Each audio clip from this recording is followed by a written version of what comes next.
हाँ ठीक है।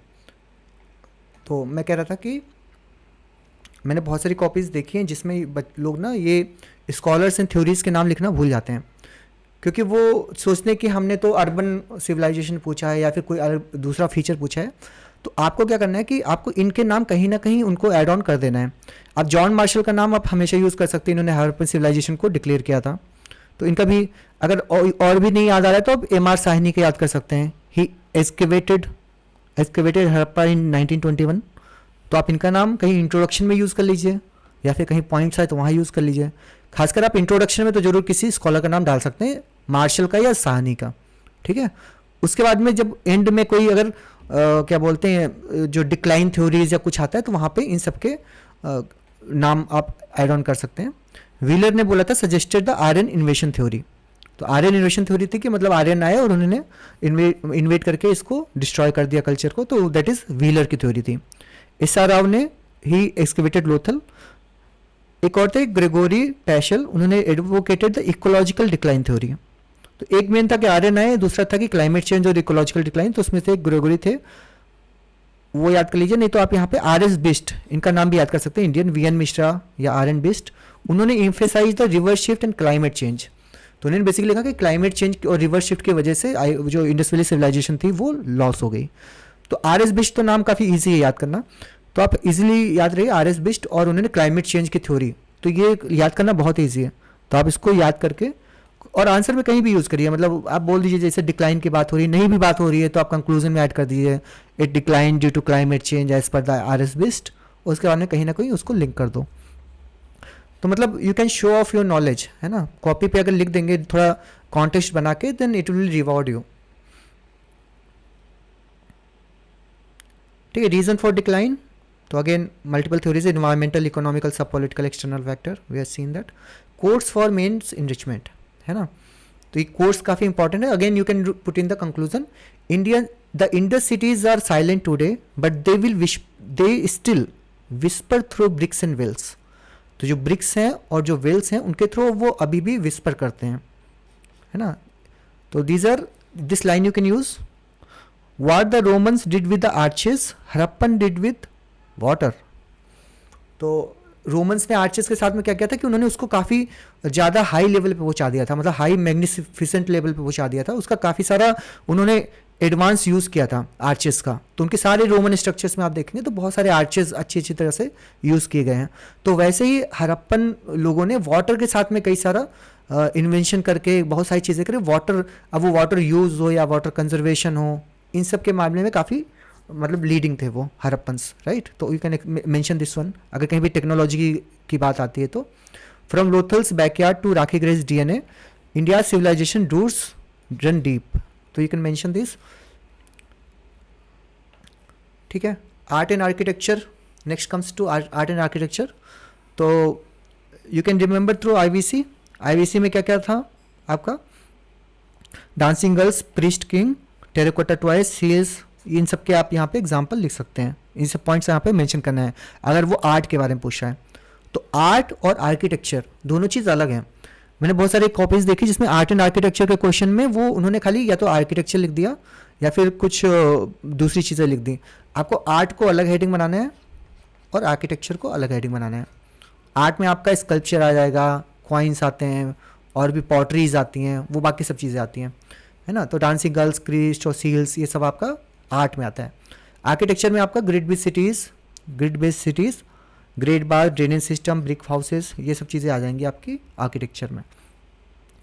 वैदिक पीरियड में जाएं तो लिटरेरी आर्ट यहाँ पे ज़्यादा था।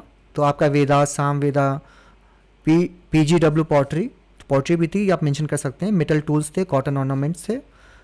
उसके बाद आर्किटेक्चर में देखें तो बहुत ज़्यादा नहीं था यहाँ पे। वैदिक पीरियड में बहुत ज़्यादा आर्किटेक्चरल चीज़ें नहीं थी। वुडन हट्स मिलते थे और जो यज्ञ होते थे ना, यज्ञ उनका जो वेदीज होती थी वो होता था, सभास, स्मृतिस, ये सब बनाए जाते थे। बाकी मॉडर्न पीरियड देखें तो मॉडर्न पीरियड में काफ़ी सारी आर्ट की चीज़ें आपको मिलेंगी।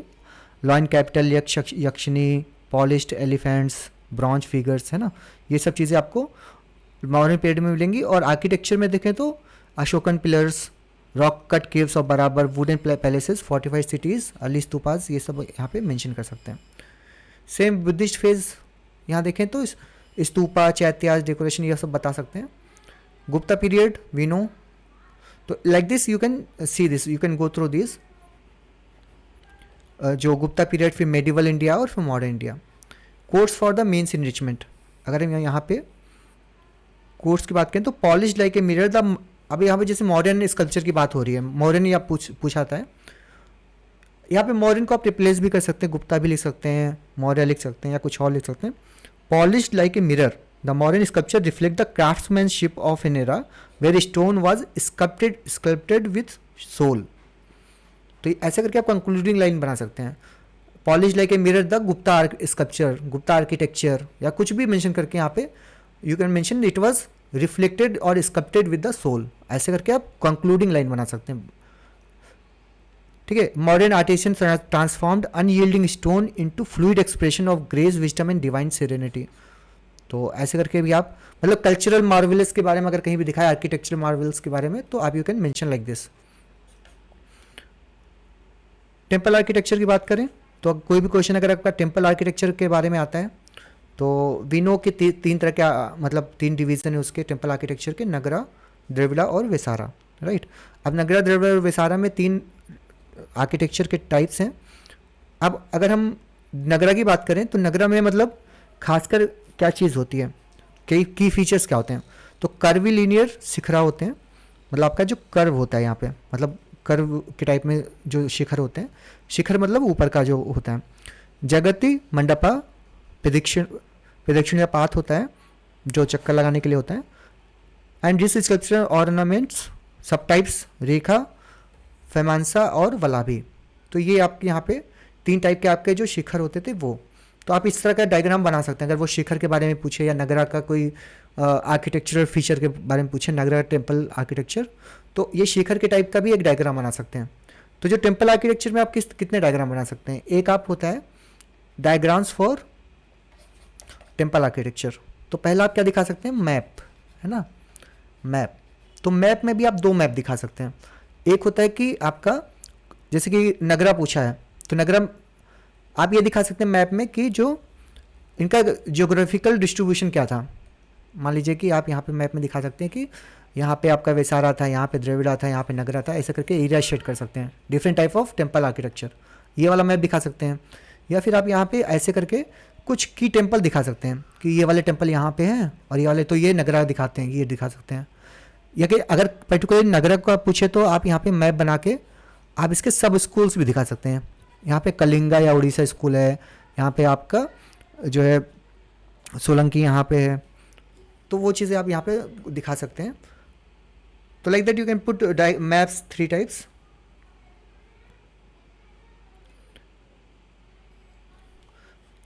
चंदेलाज आपके एमपी में थे और जो सोलंकी थे गुजरात में थे. राइट. तो you can show that thing in this one. तो यहाँ पे आप ये मतलब इसका मैप बना सकते हैं. फिर उड़ीसा स्कूल, इनके डिफरेंट जो फीचर्स हैं उनको याद आपको करने की ज़रूरत है क्योंकि इसका कई बार इनके सब पार्ट्स भी पूछ सकते हैं. मतलब ऐसा पूछ सकते हैं कि उड़ीसा स्कूल क्या था, सोलंकी स्कूल क्या था. You can explain that with example. ठीक है. फिर द्रविडियन आपका जो था वहाँ पे पिरामिडल विमाना थे, मैसिव गोपुरम्स थे, मंडपास थे, प्रेखर वॉल्स, मतलब बाउंड्री वॉल्स को प्रेखर वॉल्स बोलते थे, वो थे. कल्याणी टैंक्स मतलब वाटर टैंक्स थे. तो ये सब चीज़ें थी. तो these are the key features of Dravidian architecture. तो एग्जांपल यहाँ पे आप देखें तो Brihadeshwara temple of Thanjavur is the most popular one. Then बाकी शोर टेम्पल, विरूपाक्षा, ये सब मेंशन कर सकते हैं. नॉट विरूपाक्षा, शोर temple, Meenakshi temple. Deccan Vesara style जो था आपका वो ब्लेंड ऑफ द्रविड़ा एंड नगरा था. तो इसमें जो स्टार शेप्ड प्लेटफॉर्म्स होते थे, कर्वी लिनियर होते थे, स्टेप टावर होते थे, और इसके जो मंडपास थे वो लार्ज पिलर होते थे, इंट्रिकेट बेस कार्विंग्स. ये सब आपके वेसारा की मतलब फीचर्स हैं. तो इसके क्वेश्चन भी कई डिफरेंट टाइप्स के बन जाते हैं. कई बार एक पर्टिकुलर नगरा में तो कोई पर्टिकुलर स्कूल पूछ सकते हैं या फिर difference between these temple architecture पूछ सकते हैं, या तो वो मोस्टली नगरा या द्रविड़ा पूछते हैं या फिर तीनों का भी पूछ सकते हैं. तो we should know the points. ठीक है. इसमें एक अच्छी लाइन क्या यूज़ कर सकते हैं आप, the temple architecture evolving from rock cut caves to the grand Dravidian and Nagara temples reflects a profound blend of devotion, symbolism and aesthetic mastery. तो like that you can use in conclusion. और each architectural form stupa, Nagara, Dravida and Vesara जो भी है shows the spiritual and cosmic vision of Indian civilization. ये तो कितना simple line है। Each architectural form, या इस यहाँ पे कोई भी चीज़ लिख सकते हैं। It shows XYZ, it shows the spiritual and cosmic vision of Indian civilization. ये लिख के आप कंक्लूड कर सकते हैं, क्योंकि ऐसा होता है आर्ट एंड कल्चर के आंसर्स को कंक्लूड करने में काफ़ी डिफिकल्टी होती है, वहाँ पे हमें कंक्लूजन की लाइनें नहीं मिलती हैं। तो ये जो अच्छी लाइनें हैं इनको आप कंक्लूजन में यूज़ कर सकते हैं। अब जैसे GS2 या GS3 या बाकी सब में होता है, तो उसमें हम क्या करते हैं, उसमें तो हम SDG गोल ले दिया, इंडिया विजन 2047 लिख दिया, या कुछ और लिख दिया, या कुछ और लिख दिया, राइट। बट वहाँ पे हमारे पास स्कोप होता है लिखने का। बट यहाँ पे हमारे साथ कल्चर और हिस्ट्री में कंक्लूजन लिखना बहुत चैलेंजिंग रहता है, तो उसमें आप ये सब लाइनें यूज़ कर सकते हैं। XYZ कोई भी आर्ट फॉर्म यहाँ पे कुछ भी लिख दीजिए। It shows the spiritual and cosmic vision of Indian civilization, ऐसे करके ये लाइन तो आप कहीं भी चिपका सकते हैं, यूनिवर्सल लाइन है। क्लियर? ठीक है। जैसे मैंने बताया था कि टेम्पल वाले का आप वहाँ पे ग्राफ बना सकते हैं, तो उसमें कुछ कुछ दिखा के आप यहाँ पे कुछ कुछ टेम्पल्स के नाम मेंशन कर सकते हैं। कांदरिया महादेव यहाँ पे है, विट्ठल स्वामी यहाँ पे है, ऐसे करके आप वो दिखा सकते हैं। फिर मेडिवल एंड मॉडर्न आर्किटेक्चर, ये भी हमारे सिलेबस में है, medieval and modern architecture, so we should know that. तो इंडो इस्लामिक आर्किटेक्चर की बात करें अगर, तो इसमें खास बातें क्या थी, आपकी आर्चेस थे, डोम्स थे, लॉफ्टी मिनारेट्स थी, है ना, अरेबिक कैलीग्राफी थी, use of red and yellow sandstone, ये वाला जो material red and yellow sandstone हमारा यूज़ होता था इंडो इस्लामिक जो दिल्ली सल्तनत का जो पीरियड था उसमें, उसके आर्किटेक्चर में। फिर उसके एग्जाम्पल याद रखिए, कोई भी आता है तो आप वहाँ पे एग्जाम्पल जरूर ऐड करिए। कुतुब मीनार, कुवैतुल इस्लाम मास्क, अलाई दरवाज़ा, ये सब दिल्ली सल्तनत पीरियड के एग्जाम्पल्स हैं।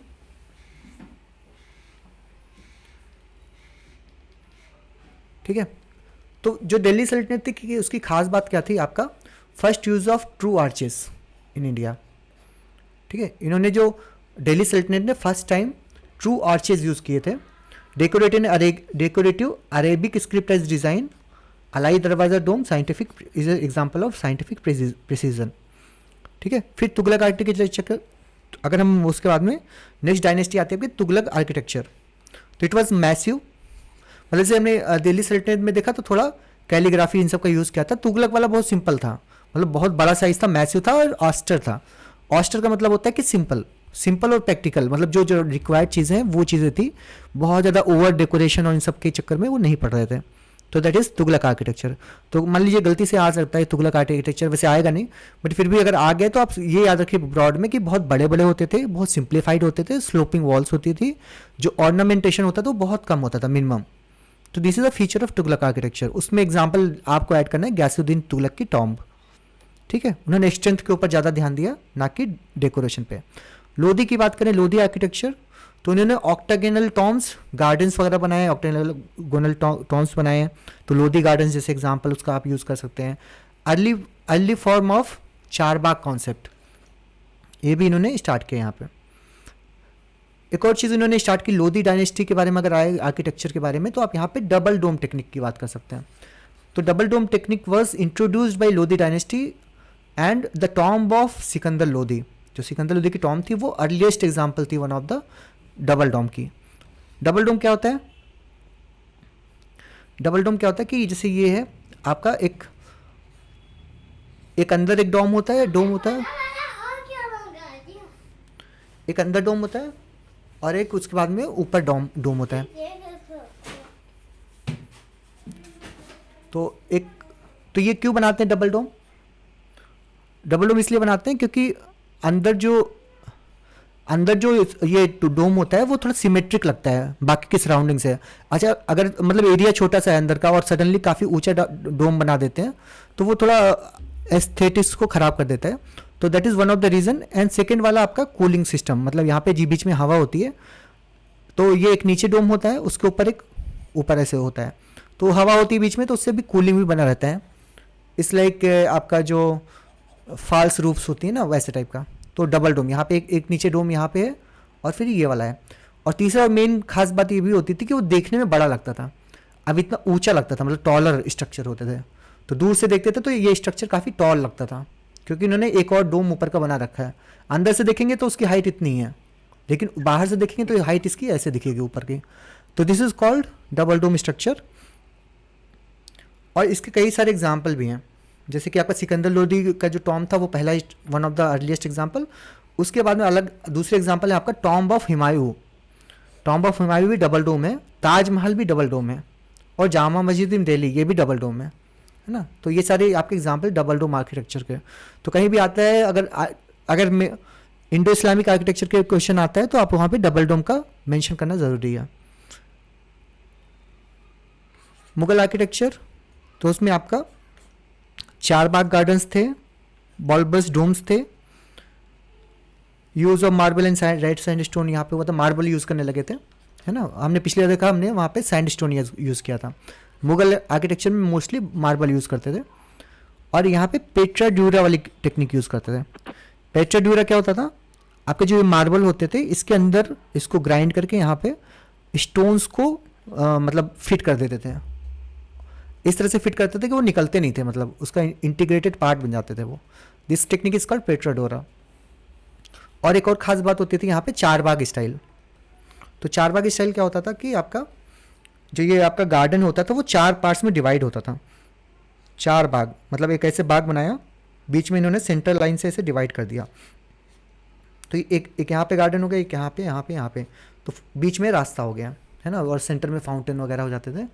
तो ये आपका जो ताजमहल है वहाँ पे भी आपका चार बाग स्टाइल का गार्डन बना हुआ है आगे। तो like that you can make a semantic diagram in, अगर कोई इंडो इस आर्किटेक्चर के बारे में आता है तो वहाँ पे चार बाग गार्डन का आप फोटो मतलब लिखेंगे पॉइंट्स, और साथ में साइड में इस तरह का एक आराम से ऐसे करके एक सिमेटिक डायग्राम बना सकते हैं। तो यहाँ पे आप लिख सकते हैं कि यहाँ पे ऐसे पेड़ भी बना सकते हैं, ऐसे करके पेड़ बना दो, यहाँ भी पेड़ बना दो। तो यू कैन शो कि दिस चार बाग में चार गार्डन से बीच में आपका रास्ता है। This type of diagrams called schematics. तो आपको मतलब फ्रीली यूज़ करना है। हम लोग ना बहुत ज़्यादा कई बार शाई हो जाते हैं कि इस तरह के डायग्राम सिंपलिस्टिक बनाएंगे तो क्या होगा, बट आप बनाइए उसको, उसका अच्छा इंप्रेशन ही आता है। शेरशाह सूरी डायनेस्टी के बारे में बात करें तो उनका जो उन्होंने ऑक्टागोनल प्लान के बारे में, मतलब उन्होंने ऑक्टागोनल स्ट्रक्चर बनाया था। जैसे कि आपका शेरशाह सूरी का टॉम देखेंगे, ये सासाराम बिहार में है। तो इसका ऊपर का जो प्लान है, मतलब ऊपर से देखेंगे तो वो उसका स्ट्रक्चर आपको ऑक्टागोनल दिखेगा, है ना। ये आठ पार्ट्स में, मतलब ऐसे ऑक्टागोनल, जिसकी 8 वो होती हैं, आर्म्स होती हैं, 8 वॉल्स होती हैं वैसे। तो अगर शेरशाह सूरी या उनका स्ट्रक्चर कोई भी आए तो ऑक्टागोनल प्लान आप याद रखिए। विजयनगर की बात करें तो अगेन आपका जो it is mix of lot of different schools. उसके बाद में गोपुरम, मंडपाइस, इन्होंने सब कुछ मिक्सअप कर दिया पूरा यहाँ पे। फिर विट्ठला टेम्पल और म्यूजिकल पिलर्स, ये एक साउंड इनोवेशन था, और राय गोपुरम, ये सब यहाँ पे गेटवेज थे विजयनगर एम्पायर के। ब्रिटिश, जो हमारे सिलेबस में मॉडर्न आर्किटेक्चर भी है, चलिए आर्किटेक्चर टिल नाउ ऐसा करके, तो वहाँ पे मॉडर्न ब्रिटिश आर्किटेक्चर भी इंपॉर्टेंट हो जाता है वहाँ पे। तो ब्रिटिश आर्किटेक्चर नियोगोथिक, इंडो सारासेनिक और क्लासिकल यूरोपियन, इन सब में क्या था, जो नियोगोथिक होता था वो काफ़ी आपका प्योर यूरोपियन आप कह सकते हैं उस टाइप का। तो वहाँ पे काफ़ी पॉइंटेड आर्च वगैरह होते थे, ऐसे जो हम चर्च वगैरह में देखते हैं ना, ऐसे पॉइंटेड होती हैं, तो वो सबका नियोगोथिक था। लेकिन जो इंडिया में मेनली यूज़ होता था वो इंडो सेरेसेनिक था। जो सेकेंड वाला था इंडो सारासेनिक। तो ये सारासेनिक क्या होता था basically, it was the blend of Gothic, Islamic and Indian architecture. ये सब मिक्सअप हो गया, ब्लेंड हो गया, गोथिक भी आया, इस्लामिक भी आया, इंडियन आया। तो इंडो इस्लामिक तो पहले से चल रहा था, जब ब्रिटिश आया तो गोथिक लेके आया, तो गोथिक भी इसमें मर्ज हो गया, ब्लेंड हो गया। सब कुछ मिला के इन्होंने खिचड़ी बना के एकदम बना दिया इंडो सेरेसेनिक। और मोस्टली इंडियन जो बिल्डिंग्स हैं अभी यहाँ पे वो इंडो सेरेसेनिक ही हैं, चाहे वो विक्टोरिया मेमोरियल हो, चाहे वो CST का जो ये हो, चाहे वो यहाँ पे मद्रास का लाइब्रेरी हो, ठीक है। तो दिस यू कैन मेंशन हमेशा, मतलब अगर ब्रिटिश आर्किटेक्चर या कुछ है तो वहाँ पे इंडो सेरेसेनिक का वर्ड मेंशन करना जरूरी है, क्योंकि most of the structure in India are Indo Saracenic, and Saracenic nothing but mix of this 3, ठीक है। इंडियन लिटरेचर की बात करें, वो भी अक्रॉस द पीरियड काफ़ी पूछा आता है। लिटरेचर के क्वेश्चन तो काफ़ी सारे आए हैं, वैदिक लिटरेचर स्पेशली कई बार पूछा गया है। तो उसमें डिफरेंट लिटरेचर्स की बात कर सकते हैं, ऋग्वेदा, सामवेदा, उपनिषद, वेदांगा, ब्राह्मणा, इन सब की बात कर सकते हैं। बुद्धिस्ट लिटरेचर, इसमें त्रिपिटक, धम्मपद, मिलिंद-पानो, लोटस सूत्रा, इन सब की बात कर सकते हैं। जैन आर्किटेक्चर पूछे तो अगमास, कल्पसूत्रा, तत्वार्थ सूत्रा, इन सब के बारे में बात कर सकते हैं। उनका जो इनकी जो लर्निंग्स हैं वो सब भी साइड में लिखा है, that you can go through. Mainly सबकी लर्निंग सेम ही होती हैं, एथिकल, पीसफुल, मोनास्टिक रूल्स, यही सब बताते हैं। तो तमिल संगम लिटरेचर, अगर संगम लिटरेचर का क्वेश्चन आ सकता है, मतलब संगम लिटरेचर तो कई बार पूछा भी गया है पहले यूपीएससी में। तो संगम लिटरेचर की बात करें तो आपको खासकर ये 3 नाम तो आपको लिखना ही है। तो सबसे पहले टोलकापियम। टोलकापियम क्या था? आपका ग्रामर एंड पोइटिक था बाई टोलकापियार। तो जैसे नाम सेम है, टोलकापियार और टोलकापियम। दूसरा है आपका शिलप अधिकारम। शिलप अधिकारम और मनी मेकले हमने 2 पढ़े हैं प्रीलिम्स में कई बार। तो जो शिलप अधिकारम है वो आपका संगम है, ठीक है। यहाँ पे ये ध्यान रखना, जो शिलप अधिकारम है वो पहले लिखी गई थी इलांगो अडिकल के द्वारा। अडिकल ने पहले लिखा था शिलप अधिकारम, और वो संगम का पीरियड है। लेकिन जो मनी मेकले थे वो पोस्ट संगम है, तो इसको संगम में मेंशन नहीं करना है। क्वेश्चन में अगर संगम की लिटरेचर के बारे में बात करें तो आप यहाँ पे तालकोपियम, शिलापतिकारम और पट्टू पत्तू को आप वहाँ पे मेंशन करेंगे। तो शिलापतिकारम बेसिकली क्या थी? वो जो कनागी का वो कड़ा होता है उसके बारे में जो पोयम, मतलब पूरा एपिक लिखा हुआ है, ठीक है। फिर पत्तू क्या था? पत्तू मतलब होता है 10, तमिल में पत्तू का मतलब होता है 10। तो this is the story of, मतलब 10 पोएम्स के बारे में लिखा हुआ है, and each dedicated to a different king. तो मतलब 10 राजा हैं, 10 पोयम है, उन सबका कलेक्शन कंपाइलेशन है, वो पत्ता पत्तू है। And it is road by the different poets, कोई सिंगल पोइट नहीं है। तो ये 3 नाम आप वहाँ पे संगम लिटरेचर की बात करें तो वहाँ पे लिखना है। और बेसिकली उनका थीम क्या था? सारे कॉमन थीम था, हीरोइज्म की बात करते थे, पेट्रोनिस की बात करते थे, क्योंकि मोस्टली जो यहाँ के थे वो मतलब राजा के पेट्रोनेज के अंदर में थे, वहाँ के उनके हीरोइज्म की बातें करते थे, लव, ग्रामर, सोसाइटी, इन सब की बातें करते थे तो संगम लिटरेचर में।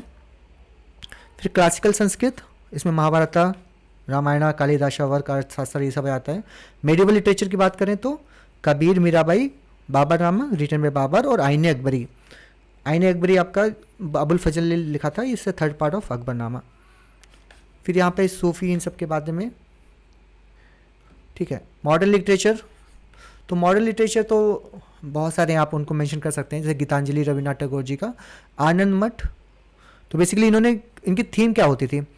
नेशनलिज्म के बारे में बात करते थे, रियलिज्म के बारे में बात करते थे, पोस्ट कॉलोनियल सोसाइटी के बारे में बात करते थे, ये सब सोशल जस्टिस, इन सब के बारे में बात करते थे। तो जो हमारा सोशल रिफॉर्म्स या फिर जो नेशनलिज्म स्ट्रगल, यही सब हमारा मॉडर्न लिटरेचर था। और अगर पोस्ट, मतलब और भी अदर देन इन सब की बात करें तो जैसे मालगुडी डेज था आपका R.K. नारायण का, तो वो स्टोरीज के बारे में बात करता 1943। एक अनटचेबल था मुल्क राज आनंद का नॉवल 1935 का, वो भी सोशल इनजस्टिस के बारे में बात करता है। तो this is across the time literature. तो खासकर इसको वैदिक वाले को आप PYQ है तो काफ़ी डिटेल में तैयार करना है, बाकी ओवरऑल आपको आइडिया हो गया, ठीक है। द वेदास कोर्स कैसे लिख सकते हैं? द वेदास के, अगर वैदिक लिटरेचर के बारे में कोई भी क्वेश्चन आए तो आप कंक्लूजन में ये सीधे बोल सकते हैं, the Vedas are not relics of the past but living tradition guiding the generation. Simple, वो पास्ट के रिलिक्स नहीं है, मतलब ऐसी चीज़ नहीं जो पास्ट में थी, relics. Vedas are not the relics of the past but living tradition guiding the generation. Simple, बहुत स्ट्रेट फॉरवर्ड लाइन है, बिल्कुल याद कर लीजिए। और वैदिक लिटरेचर या वेदास, वैदिक पीरियड, कोई भी क्वेश्चन आए सीधे वहाँ पे लिख दीजिए। यहाँ पे ऐसे भी लिख सकते हैं, Vedic literature is not relics of past but living tradition guiding generation. Sangam के बारे में आए तो संगम पोइट्री, ये तो पढ़ लेना आप, उसमें कोई खास नहीं है, ओके। देन ठीक है, एक ये डिफरेंट एग्जाम्पल्स हैं आपको डिफरेंट पीरियड्स के लिए। आप यहाँ पे इनके, जैसे कि संगम के लिए कोई क्वेश्चन आए तो उसके लिए ये वाली लाइन यूज़ कर सकते हैं। Sangam poetry sings the love of for and of nature in wall out the heart beats of the Tamilakam. तो लाइक दैट द कालिदासस, अब कोई गुप्ता के बारे में पूछे अगर, या फिर संस्कृत के लिटरेचर के बारे में बात करें या गुप्ता लिटरेचर के बारे में बात करें तो आप वहाँ पे मेंशन कर सकते हैं। तो कालिदासस वर्सेस, तो इसके लिए आप कुछ भी लिख सकते हैं, यहाँ पे गुप्ता लिटरेचर लिख सकते हैं, गुप्ता लिटरेचर और XYZ। Dance with the cloud, love and longing, ना, eternal metaphors in motion. XYZ लिख दिया, cloud, love and longing, then आगे लिख दिया इटर्नल मेटाफर्स इन मोशन। ऐसे करके आप वहाँ पे कंक्लूड कर सकते हैं लाइन। यहाँ पे कोई भी लिटरेचर की बात करें तो यू कैन मेंशन, ठीक है। अगर कोई भी मॉडर्न लिटरेचर के बारे में बात करें तो आप यहाँ पे वो लिख सकते हैं, from Anand Math to Gitanjali Indian literature echoed the soul of freedom. From this to this ऐसे करके मेंशन कर सकते हैं, this literature echoed the soul of freedom, soul of liberty या सोल ऑफ इंडियन कल्चर, ऐसे करके इनका यूज़ आप अपने हिसाब से बहुत जगह पे यूज़ कर सकते हैं इन लाइनों का। तो जो मैंने लाइन अच्छी अच्छी बता रहा हूँ ना, दीज आर लाइक आपके एज इट इज़ यूज़ करिए, नहीं तो इसको मॉडिफाई करके अपने हिसाब से किसी भी आंसर में ये फिट इन कर सकते हैं आप इसको,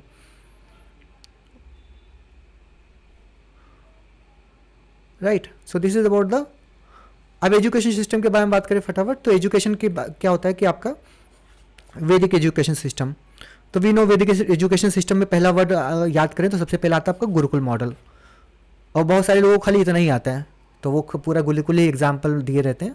अब गुरुकुल के अलावा आगे भी लिखना है, तो गुरुकुल मॉडल था, ओरल ट्रेडिशन था, धर्मा डिसिप्लिन होलिस्टिक की टीचिंग होती थी, फोकस था आपका वेदास आयुर्वेदा मैथ एथिक्स, मतलब बहुत मल्टी डायमेंशनल था।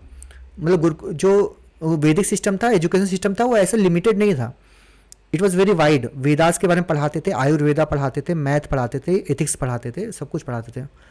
तो वो इतना ख़राब, मतलब इतना बैकवर्ड टाइप का भी नहीं था, बहुत मल्टी डायमेंशनल था, ठीक है। कि अगर एग्जांपल की पॉइंट्स वगैरह गार्गी मैत्री इन सबका वुमेन के में दे सकते हैं, गुरु शिष्य बॉन्ड के बारे में बात कर सकते हैं, एक्सपेरिमेंटल लर्निंग के बारे में बात कर सकते हैं, है ना। और अगर आपको कनेक्ट करना है रिसेंट से, अब वैदिक एजुकेशन सिस्टम का कोई भी आए ना, तो कंक्लूजन में आपको क्या करना है, आपको रिसेंट वाले से कनेक्ट कर देना आज के टाइम पे। तो यहाँ पे यू कैन राइट कि वैदिक एजुकेशन सिस्टम और XYZ education system became the foundation of value based learning for today, है ना। It is the foundation of value based learning, ऐसे कर कंक्लूड कर सकते हैं, and which is revived in the NEP 2020। कोई भी एजुकेशन सिस्टम पूछे पास्ट का, आप उसको नेशनल एजुकेशन पॉलिसी 2020 से कनेक्ट कर देंगे।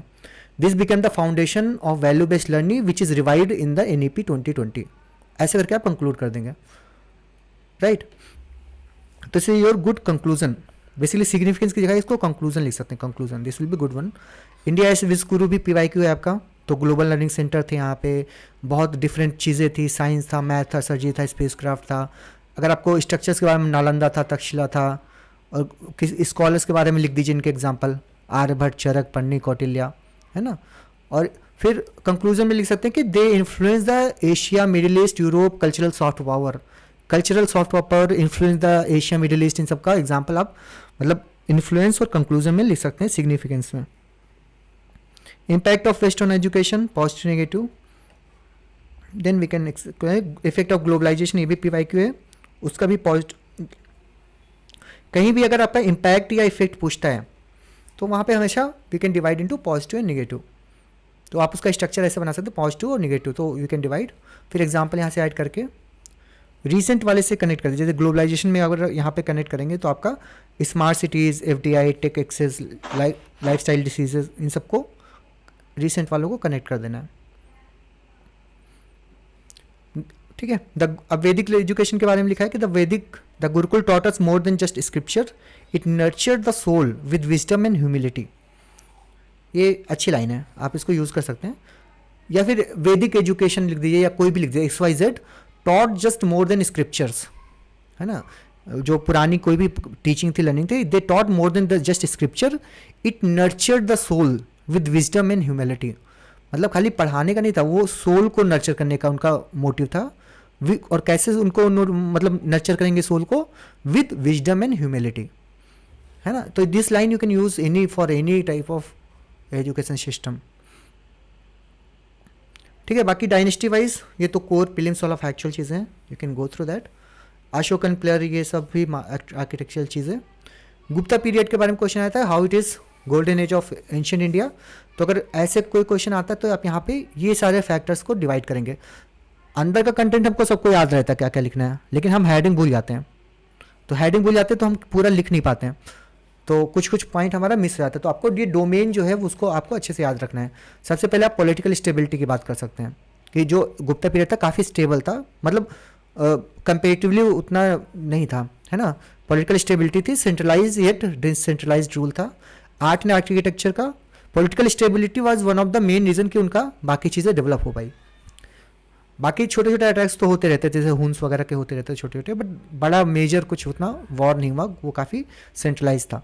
तो आर्ट एंड आर्किटेक्चर, फिर आपको लिटरेचर के बारे में बात करना है, फिलोसफी के बारे में, फिर ये दूसरा पॉइंट हो गया है, फिर तीसरा लिटरेचर हो गया, चौथा साइंस और मैथमेटिक्स के बारे में बात करिए, पांचवा इकोनॉमी के बारे में करिए, ट्रेड के बारे में, छठा रिलीजियस टॉलरेंस, फिर सातवां एजुकेशन एंड इंस्टीट्यूशंस। तो आप 7 पॉइंट्स याद करके 7 एग्जाम्पल लिख के आराम से 7 पॉइंट कोई भी उसमें बना सकते हैं गुप्ता के बारे में, ठीक है। अब गुप्ता ये क्यों था, तो you can mention in conclusion, under the Gupta's India flourished like a lotus in full Bloom. Under Gupta's India flourished like a lotus in full Bloom, rooted in tradition yet expanding towards the intellectual enlightenment. तो ऐसे करके आप एक अच्छी सी line चिपका सकते हैं।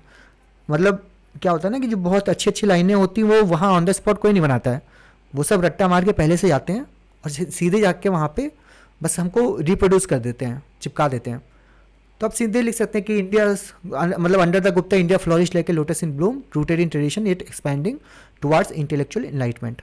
ऐसे करके आप लाइन पूरा सीधे रिप्रोड्यूस कर दीजिए याद करके, दैट्स ऑल। आपका गुप्ता से रिलेटेड कोई भी क्वेश्चन आता है तो आप वहाँ पे ये वाला कंक्लूजन में लगा के यू कैन कंक्लूड, ठीक है। साइंस टेक्नोलॉजी का कोई भी क्वेश्चन आता है तो वहाँ पे आप इसको अगेन आपको याद रखना पड़ेगा कौन कौन सी डायमेंशन लिखनी है। अगर साइंस एंड टेक्नोलॉजी इनोवेशन के बारे में एंशिएंट इंडिया में पूछता है तो आपको मैथमेटिक्स लिखना है, mathematic, astronomy, medicine, मेटोलॉजी, architecture and environmental science. अब जैसे कि मैथमेटिक्स तो लिख लेते हैं लोग, एस्ट्रोनॉमी लिख देंगे, मेडिसिन लिख देंगे, मेटोलॉजी भूल जाते हैं कई लोग, तो उसमें रस्ट फ्री आयरन और इन सब के बारे में जो चीज़ होती है वो आपका। फिर आर्किटेक्चर भी एक type of science technology innovation का पार्ट होता है, तो उसको भी आप यहाँ पे लिख सकते हैं।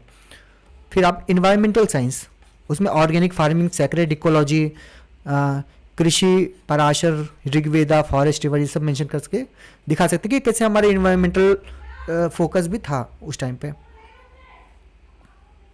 Role of iron in India, ये भी एक PYQ आया था, तो इसमें आप रोल पूछे तो एग्रीकल्चर में रोल दिखा सकते हैं, अर्बनाइजेशन में रोल दिखा सकते हैं, ट्रेड एंड इकोनॉमी में रोल दिखा सकते हैं, मिलिट्री पावर, पॉलिटिकल राइज और कल्चरल चेंजेस। ये आप 6 हेडिंग बना के आप इनके अंदर में पॉइंट्स लिख के you can explain.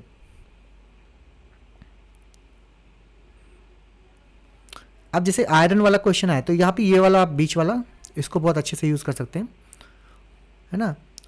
The iron plough, the iron plough, जब आयरन की बात कर रहे हैं ना तो can mention the iron plough turn not just soil but the fortunes of civilization. जो आयरन का हल था उसने केवल सॉइल को टर्न नहीं किया, प्लो क्या करता है, टर्न कर देता सॉइल को ना, ऊपर अपर सॉइल को मिक्स कर देता टर्न करके, तो उसने not just turn the soil but they turn the fortunes of civilization, मतलब सिविलाइजेशन का पूरा भाग्य ही उन्होंने बदल दिया। तो इस तरह की लाइन आप यहाँ पे यूज कर सकते हैं, आयरन से पूछे कोई क्वेश्चन तो।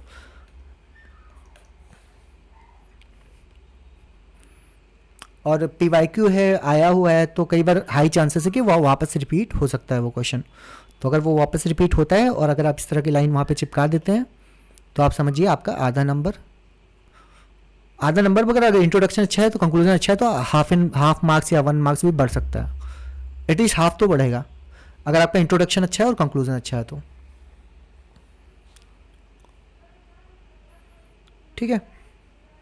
बाकी कुछ और कोर्स हैं, they just you can go through for conclusion। Modern history में सबसे इंपॉर्टेंट चीज़ होती है कैची फ्रेजेस और कीवर्ड। इस चीज़ की कमी लगती है, मतलब बच्चे लिखते हैं आंसर लेकिन बहुत फ्लैट रहता है, मतलब they don't use the keywords. मतलब क्या होता है ना, हर सब्जेक्ट की एक वोकेबलरी होती है, तो मॉडर्न हिस्ट्री में काफ़ी अच्छे वर्ड्स होते हैं जिनको हमको वोकेबलरी जो होती है उसको यूज़ करना होता है अपने आंसर्स में। अगर आप वो वोकेबलरी यूज़ नहीं कर रहे हैं तो ये समझिए आपका आंसर मतलब बहुत फ्लैट हो रहा है, बहुत मतलब हाई क्वालिटी का नहीं बन रहा है। ये जो वोकेबलरी है ये बहुत सारे सोर्सेज से कलेक्ट की गई है, मतलब बिपिन चंद्रा, बहुत सारे कीवर्ड्स तो मैंने बिपिन चंद्रा से उठा के पहले लिखे थे अपने नोट्स में, वही मैंने यहाँ पे रिप्रोड्यूस कर दिए, मतलब अपने नोट्स यहाँ पे डाल दिए बिपिन चंद्रा से और बाकी इंटरनेट से इधर उधर से we found out this keywords. ये कीवर्ड्स आपको कहीं नहीं मिलेंगे क्योंकि इकोनॉमी और इन सब के कीवर्ड्स निकालना इजी होता है, जो मतलब मोदी जी के जुमले निकालना इजी होता है। लेकिन अगर मॉडर्न हिस्ट्री के कीवर्ड्स आप देखो ना, कहीं नहीं मिलेंगे आपको। तो ये जो कैची फ्रेजेस जो मॉडर्न हिस्ट्री के हैं, आप इसको बहुत अच्छे से याद करिए, क्योंकि ये कहीं नहीं मिलता है। मुझे तो नहीं मिला था कहीं, तो मैंने इसलिए बनाया था खुद से, और मैं आप लोगों को इसलिए दे रहा हूँ ताकि आप लोग भी इसको अपने आंसर में कहीं ना कहीं जरूर इन वर्ड्स का मेंशन करिए। तो उसमें सबसे पहला वर्ड है आपका कॉलोनियल हेजेमोनी, है ना। कॉलोनियल हेजेमोनी का मतलब क्या होता है? Dominance of British authority in all aspect of Indian life. मतलब क्या होता है? ब्रिटिश अथॉरिटी इंडियन लाइफ में काफ़ी अपने आप को फोर्स करते थे, डोमिनेट करने की कोशिश करते थे, उसको बोलते थे कॉलोनियल हेजेमोनी। तो आप इसको, बहुत अच्छा शब्द है, आप इसको अपने आंसर में यूज़ करिए। Doctrine of lapse, subsidiary lines, we know. Paramountcy doctrine, तो मतलब अगेन सुप्रीमेसी वाली बात। Imperial bureaucracy, administrative centralization, drain of wealth, economic imperialism. हम कहेंगे इकोनॉमिक इंपेरियलिज्म, जहाँ पे इकोनॉमी की बात करें, इकोनॉमिक कंट्रोल की बात करते हैं ना, कि उन्होंने लोकल उन सबको हटा दिया, अपना इकोनॉमिक लेके आ गए। तो इकोनॉमिक हेजेमोनी भी बोल सकते हैं, इकोनॉमिक इंपेरियलिज्म भी बोल सकते हैं उसको। Decentralization of India, and then revenue exploitation, commercialization of agriculture, industrial monopoly, physical centralization, वो सब ठीक है। पीजेंट्स इम्पोवरिशमेंट, इम्पोवरिशमेंट मतलब खराब करना condition, condition worsening the condition of the peasants. तो ये कीवर्ड अच्छा है। Agricultural distress, agrarian distress, zamindari exploitation, force labour system, bonded labour वाला। पीजेंट्स एलियनेशन, पीजेंट्स एलियनेशन, वो सिस्टम से अलग हो गए, मतलब डिसेंट की वजह से। देन रिवेन्यू मैक्सिमाइजेशन पॉलिसी, तो उनका पूरा इकोनॉमिक सिस्टम ही रिवेन्यू मैक्सिमाइजेशन था, मतलब कि वो पैसे लूटना है और रिवेन्यू को बढ़ाना है। कल्चरल सब्जुगेशन, अगेन जैसे कल्चरल हेजोमेनी था, वैसे ये हेजोमेनी मतलब डोमिनेट करना, सब्जुगेशन मतलब आपको दूसरे को नीचे दिखाना, तो सब्जुगेशन हो गया। फोर्स्ड वेस्टर्नाइजेशन, कल्चरल एसिमुलेशन, तो ये भी बहुत ये अच्छा इंपॉर्टेंट वर्ड है। कल्चरल एसिमुलेशन मतलब उन्होंने वेस्टर्नाइजेशन को काफ़ी क्या बोलते हैं स्प्रेड किया, उन्होंने इंडियन कल्चर को वेस्टर्न कल्चर से रिप्लेस करने की कोशिश की because of with this cultural assimilation. Macaulayism, जो आपका माइकॉले का एजुकेशन सिस्टम था, वहाँ पे ये वर्ड यूज़ कर सकते हैं। ओरिएंटलिज्म यूज़ कर सकते हैं, ठीक है। Rise of national consciousness, and then ethno religious divide, loyalist elites, तो like this you can mention the keywords, ठीक है। इकोनॉमिक ड्रेन में देखा था, एक यहाँ पे मिलिट्री ड्रेन भी है, मिलिट्री ड्रेन भी एक कीवर्ड है। उसका मतलब क्या होता था? Use of Indian resources and soldiers for British war abroad, जो हमारे इंडियन रिसोर्सेज आते थे बाहर लड़ने के लिए, जो वर्ल्ड वॉर 1 में बहुत सारे लोग गए थे, राइट, तो वो उसको बोलते थे मिलिट्री ड्रेन। पैसे आते थे तो उसको ड्रेन ऑफ वेल्थ बोलते थे, राइट, ठीक है। एडवेंट ऑफ यूरोपियंस, ये शॉर्ट आप याद रखना, ये बेसिक्स है। एक्सपेंशन की बात करें, अगेन ये सारी डॉक्ट्रिन्स, पॉलिसीज, ट्रीटीज, वो सब याद करना। यहाँ पे अच्छी लाइनें क्या यूज़ कर सकते हैं? Trade pave the way for empire, Plassey was won in courtyards not just in the fields. तो ये वाला जब प्लासी वालसी के बारे में कोई पूछे ना, या फिर कोई वॉर के बारे में पूछे, तो कुछ तो बता सकते हैं कि वो जो चीज़ें थी वो पहले ही जीत गए थे, von in the courtyards not in the field, not in the battle field, है ना। तो जो वॉर थी या जंग थी वो उन्होंने कोर्ट्स में ही जीत ली थी, मतलब उसके पहले ही जीत लिया था। बाकी भाई बिट्रेइंग और दूसरों को, सामने वाले को अपने में मिला लेना, ये सब करके उनकी जो कूटनीति की वजह से उन्होंने एक्चुअल बैटल होने से पहले ही जीत लिया था। British has won this in courtyards और somewhere else, but not just in the battle field. Doctrine of lapse sowed the seeds of 1857, तो सोड द सीड्स, ये वाला कीवर्ड आप कहीं भी यूज़ कर सकते हैं। 1857 सोड द सीड्स ऑफ नेशनलिज्म और फर्दर मूवमेंट, है ना, ऐसा करके कोई भी XYZ सोड द सीड ऑफ दिस, जो बाद का इवेंट आया उसके बारे में, ठीक है। फॉरेन पॉलिसी के बारे में अगर कोई क्वेश्चन आता है तो आप यहाँ पे इन कंट्रीज़ का नाम मेंशन कर सकते हैं। भूटान, नेपाल, बर्मा, तिब्बत, अफगानिस्तान, है ना, ये सब जो आपके नेबर्स थे, Bhutan, Nepal, Burma, Tibet, Afghanistan. Then next आता है पीपल्स रेजिस्टेंस, 1857 का रेजिस्टेंस जो था, तो प्री 1857 है ना, उस 1857 के पहले। तो अगर हम सिविल अपराइजिंग की बात करें तो वहाँ पे आप यहाँ पे सिविल अपराइजिंग के बारे में आप यहाँ पे sanyasi revolt, Paika revolt, Wahabi revolt, ये 3 मेंशन कर सकते हैं। पीजन मूवमेंट की बात करें तो आप यहाँ पे इंडिगो, फैराजी और मोपला। फिर यहाँ पे ट्राइबल रिवोल्ट्स के बारे में बात करें तो सांथाल, कोल, हो, मुंडा रिवोल्ट्स, कोन, भील, ये सब मूवमेंट्स के बारे में बात कर सकते हैं। बाकी सिपाही म्यूटिनी, जो सिपाही म्यूटिनी थी वो 1857 में तो हुआ था, उससे पहले भी 1-2 बार हो चुका था। जैसे कि आपका वेल्लोर म्यूटिनी हुई थी 1806 में तमिलनाडु में, और बैरकपुर म्यूटिनी हुई थी आपकी 1824 में बंगाल में। तो ये दो, जब कई बार एक क्वेश्चन ऐसे भी आया था कि 1857 से पहले भी रिवोल्ट हो चुके थे, बट इसको ही पहला वॉर क्यों बोलते हैं, उस टाइप का क्वेश्चन था कि 1857 ही फर्स्ट वॉर ऑफ इंडिपेंडेंस क्यों बोलते हैं। इवन बिफोर दैट ऑल्सो देवर सिपाही म्यूटिनीज। तो आप इनके मेंशन कर दीजिए, बोल दीजिए कि ये छोटे लेवल पे थे, उतना इतना इम्पैक्ट नहीं क्रिएट कर पाए, उतना ग्रोथ मतलब वाइडर लेवल पे नहीं था, इसलिए उसको फर्स्ट वर्ल्ड वॉर नहीं बोलते हैं। 1857 was very wide in the impact as well as the organization. ठीक है, अगेन जो सोड द सीड्स वाला चीज़ था ना, वो देखो अगेन यूज़ हो गया। ये बेसिकली बिपिन चंद्रा का स्टेटमेंट है, these uprising sowed the seed of later nationalism. तो मैंने बताया कि सोड द सीड्स, ये वाला कोटेशन आप कहीं भी, ये फ्रेज जो होता है you can use it anywhere, सोड द सीड्स। तो इन्होंने इसको अपराइजिंग को कर दिया और लेटर नेशनलिज्म से कनेक्ट कर दिया। आप कुछ भी यहाँ से XYZ लेके आप उसको फर्दर वाले को कर सकते हैं, सोड द सीड्स ऐसे करके आप कंक्लूजन में you can put a very good line. ठीक है, बाकी यहाँ पे मैप बना सकते हैं। अगेन जैसे मैप बनाया था, तो कोई भी ट्राइबल रिवोल्ट हो आप मैप बना दो, मेन लिख दो, पीजेंट मूवमेंट हो तो आप मैप बना दो, है ना। इवन 1857 का भी आप मैप बना सकते हैं कि वहाँ पे की सेंटर्स कहाँ कहाँ पे था, उसका मैप बना दो। तो मैप इन द, अब ये भी है कि हर क्वेश्चन में मैप नहीं बनाना है, किसी में मैप बना दिया, किसी में डायग्राम बना दिया, कुछ डिफरेंट बनाना है। मतलब कुछ लोग करते हैं ना बैक टू बैक वो मैप ही बनाते रहते हैं, फिर क्वेश्चन नंबर 1 में मैप बनाया, दूसरे में बनाया, तीसरे में बनाया, तो वैसे भी नहीं करना है। अल्टरनेट या 1-2 क्वेश्चन छोड़ छोड़ के मैप चिपकाते रहो, राइट। फिर हमने 1857 कॉजेज देखा, इकोनॉमिक, पॉलिटिकल, मिलिट्री, रिलीजियस, ये तो सबको पता है, ये सब यहाँ पे लिख देना। की सेंटर्स दिल्ली, कानपुर, झांसी, लखनऊ, बिहार, फैजाबाद, अगेन इसको मैप बना के आप दिखा सकते हैं। फीचर्स, फेलियर्स, तो फीचर्स नेचर में देखेंगे तो फ्यूडल था, सिपाही लेट था, एंटी कॉलोनियल था, हिंदू मुस्लिम यूनिटी भी थी इसमें, नो नेशनल लीडरशिप थी। तो वैसे नेशनल लीडर थे तो बोल सकते हैं वो बहादुर शाह जफर को बनाया था, बट वो टेम्परेरी था, वो इतना सीरियस नहीं ले रहे थे उसको। तो we can say regional leaders were more effective. Failure के बारे में बात करें तो 5 की रीजंस थे, लिमिटेड रीच थी, लैक ऑफ कोऑर्डिनेशन था।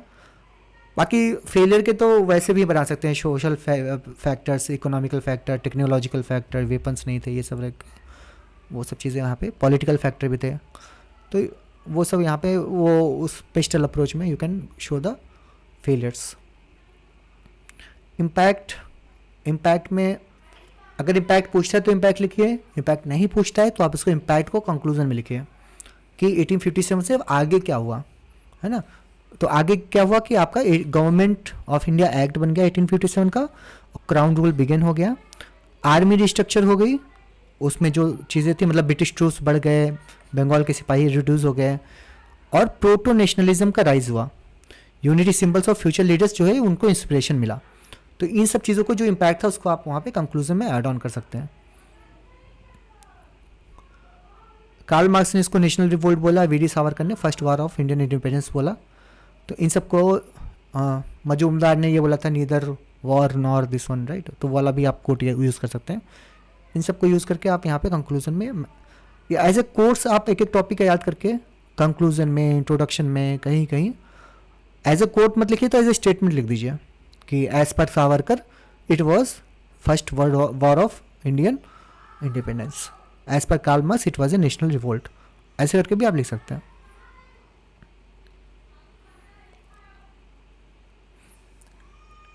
ठीक है, फिर इसके बाद में सोशो कल्चरल रिफॉर्म्स आता है। Will continue from this tomorrow. यहाँ तक किसी को कोई डाउट है? क्योंकि शायद पावर कट हो गया तो काफ़ी सारे लोग नहीं हैं अभी। तो till this point anyone has doubt, will tomorrow start from the socio cultural reforms.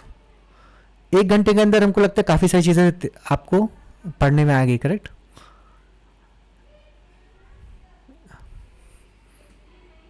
हाँ, हिंदी हिंदी का पीडीएफ भी आपको दे देंगे। क्या है कि हिंदी पीडीएफ में हम क्या करते हैं ना कि बच्चों को हिंदी पीडीएफ में क्या होता है ना कि कई बार थोड़ा ट्रांसलेशन का इशू आ जाता है, तो उसको हमको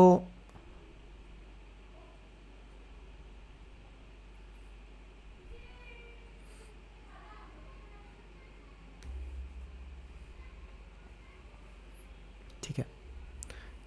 मैं कहता था कि हिंदी में क्या होता है, ट्रांसलेशन का इशू आता है तो कुछ कुछ कीवर्ड्स ना, कुछ कुछ शब्द बदल जाते हैं, थोड़ा भाव बदल जाता है, तो उसको हम रिव्यूवर को देते हैं, वो उसको सही करता है, फिर पढ़ के देता है। तो उसलिए थोड़ा सा 1-2 दिन का एक्स्ट्रा टाइम लग जाता है हिंदी वाले में। तो लेकिन मिल जाएगा आपको, है ना, 1-2 दिन लेट मिलेगा लेकिन पूरा लिख जाएगा। अब आप क्वेश्चन पूछ सकते हैं जो जो है। ये वाला पीडीएफ आज मिल जाएगा? हाँ, आज ये दे देंगे, ये तो बना हुआ है ना, खाली भेजना ही है। आई विल सेंड दैट, है ना। ठीक है, कमेंट्स पढ़ लेते हैं। Will we get the recording once the class is over? Yes, will get. और एक थोड़ा पीडीएफ जिसमें मैप पर कुछ स्पेसिफिक फ्लो चार्ट हो, बना देना। ठीक है, दे देंगे भैया। और फिर ठीक है, बाकी दे देंगे। डायग्राम का भी कुछ अलग देखेंगे, या तो अलग से बना के दे देंगे या तो इसी में ही ऐड ऑन कर देंगे। हिंदी पीडीएफ सर मिलेगा। एक सजेशन है। हाँ, बोलो दीपांकर। सर जैसे आपकी टेस्ट सीरीज भी चल रही है ना, हम्म। तो सर उसमें जैसे GS1 के जो भी टेस्ट हैं वहां पे जो आपने आज टॉपिक पढ़ाया है, हम्म। तो उससे रिलेटेड अगर कोई अच्छे आंसर हो, 1-2 आंसर जहाँ पे लोगों ने ये सारी चीजें कहीं ना कहीं यूज की हो, तो अगर वो 1-2 आंसर भी एंड में डिस्कस हो जाए नहीं, फिर तो वो उसमें और क्या थोड़ा मुझे लगता है प्रॉब्लम क्या आती है ना कि बेटर। प्रॉब्लम क्या आती है कि वो भी एग्ज़ाम लिख रहे हैं और वे उन बेचारों ने बहुत मेहनत से ढूंढ के लाए हैं वो, राइट? तो उनको भी अच्छा नहीं लगता है कि उनका आंसर उनके कॉम्पिटिटर्स को शेयर किया जा रहा है, डिस्कस किया जा रहा है, जो सब सीख ले रहे हैं। तो मे बी नहीं सर, उनका आंसर मतलब जहाँ पे उन्होंने जो आप इस सेशंस में बता रहे हैं मैप वगैरह, हाँ हाँ, नहीं कुछ क्योंकि जो टॉपर चीज कॉपी उठा लेंगे, PDF में है ना, टॉपर कॉपी उठा हाँ लेंगे या कहीं और से उठा लेंगे, वो बता देंगे हाँ, उसमें। मतलब जो चीज PDF में रहती है वो कॉपी में लिखने में थोड़ा फर्क आ जाता है, हाँ, तो कोई और दिक्कत कॉपी नहीं। का तो विजुअलाइजेशन बेटर होता है। नहीं नहीं, तो जितना मैंने आपको बताया है, आप आज जाइए, 1-2 पीवाईक्यू लिखिए इसको और लिख के ग्रुप में डालिए। अगले जब कल क्लास होगी ना, तो पहले हम वो आंसर डिस्कस कर लेंगे, तो आगे की क्लास करेंगे, ठीक है? या कल एंड ऑफ द क्लास आज की क्लास के आंसर लिख लेंगे। तो आप सब लोग जितना हमने अभी इनपुट्स दे दिया है, आप लोग आज लिखिए आंसर, एटलीस्ट एक आंसर लिखिए, उसमें सारी चीज़ें इनकॉर्पोरेट करिए, डायग्राम्स, मैप्स और जो पॉइंट्स हैं उनको इनकॉर्पोरेट करके एक आंसर लिखिए। Then you can that answer will discuss tomorrow. थोड़ा काम आप लोग भी करिए ना, क्योंकि डिस्कशन करने से ज़्यादा तब अच्छा इंपॉर्टेंट होगा, मतलब तब आप सीखेंगे जब आप खुद लिख रहे हैं, है ना, जब आप खुद वो चीज़ें इंप्लीमेंट करेंगे ना, तब आप ज़्यादा सीखेंगे कंपेयर टू अदर्स के आंसर से। ऐसे तो पता नहीं कितनी टॉपर कॉपी पढ़ी है, लेकिन हम कितना सीख पाते हैं, हम नहीं सीख पाते। तो आज आप लोग कोशिश करिए लिखने का, आप पूरा जितना कोट्स है उससे कंक्लूड करिए, डायग्राम्स बनाइए, है ना, कोई भी एक पीवाईक्यू आप उठा के लिख लीजिए, कोई भी random PYQ, and then you share in the group and you can do the peer review etcetera. Tomorrow भी हम थोड़ा 5-10 मिनट एक्स्ट्रा लेके हम शाम को end of the class will discuss, ठीक है? कूल। इससे किसी को लगेगा भी नहीं कि उन्होंने एक्स्ट्रा किया, और आप लोग काम करेंगे तो थोड़ा आपके भी सीखेंगे। You can take this as a homework, ठीक है? फाइन। बाकी और किसी का कोई डाउट है? Sir give this PDF beforehand so that we can go along with the class. ठीक है, दे देंगे। अदरवाइज वेरी प्रोडक्टिव सेशंस, ठीक है। आई थिंक समझ में आया आपको, थोड़ा स्पीड वाला सेशन था, बट 1 घंटे में सोचिए ना हम कहाँ से आईवीसी से चलते चलते हम यहाँ पे आ गए। होमवर्क क्या है, मैंने ये बता रहा था होमवर्क में कि आपको इन जो मैंने सारी ट्रिक्स बताई हैं, जो चीज़ें बताई हैं, उन चीज़ों को आपको आंसर में इम्प्लीमेंट करके एक आंसर लिखना है। You can write answer of your own choice. PYQ से कोई भी क्वेश्चन उठा लीजिए, जैसे आप एक गुप्ता वाला उठा लीजिए, Gupta period was the marvellous of architecture का जो मॉडल था, वैसा पीवाईक्यू, उसको उठा के उसका आंसर लिख दीजिए। या फिर वैदिक लिटरेचर का। तो इन दोनों में से कोई एक ऐसा आंसर लिख के आप खुद वहाँ पे ग्रुप में डाल दीजिए अपना answer. I will give the inputs, otherwise we can have this peer review also. And even जो फर्स्ट 2-3 कॉपी होंगी उनको हम कल क्लास में डिस्कस करेंगे आफ्टर द सेशन, ठीक है। हाँ, नोट्स मैं ट्राई कर रहा हूँ। एक्चुअली इतना ज़्यादा कंटेंट है ना कि मतलब 20-30 पेज में तो नहीं आएगा, लेकिन ना ये है कि पूरा GS1 50 पेज में आ जाएगा। और जैसे मैं पढ़ा भी रहा हूँ ना, तो आपको 50 पेज करना, इवन 50 पेज तो आप ऐसे समझिए कि एक दिन में या फटाक से आप रिवाइज कर पाएंगे, है ना, वन पूरे 50 पेजेस में। क्योंकि छोटा बनाना इजी होता है। देखो हम बहुत बहुत सी चीज़ें स्किप करके कहीं तो हम 20 पेज में ही बना दें, बट वो क्या रहेगा कि उतना यूज़फुल नहीं रहेगा। आपको बेयर मिनिमम चीज़ें होनी चाहिए रिवाइज करने के लिए, एटलीस्ट हेडिंग पढ़ के हम वहाँ से पॉइंट जनरेट कर पाएँ। तो this is the very good document. आप सोचिए कि पूरा हिस्ट्री और कल्चर आपका 30 पेज में है, और सोसाइटी और ज्योग्राफी ऐड करके आपका 60 पेज के अंदर 50-60 पेज में हो जाएगा। इतना आप आराम से 4-5 बार रिवाइज कर सकते हैं पिछले अगले 50 दिनों में, ठीक है। फाइन, ठीक है। लगता है सबको सेशन अच्छा लगा, सबको वीडियो भी अच्छी लगी। मतलब 99 रुपीज़ वसूल हैं आपके, है ना। Fine, okay, thank you everyone. ठीक है, फिर मिलते हैं कल, और PDF भेज दूंगा, आप आंसर लिखना। Bye bye, take care, good night.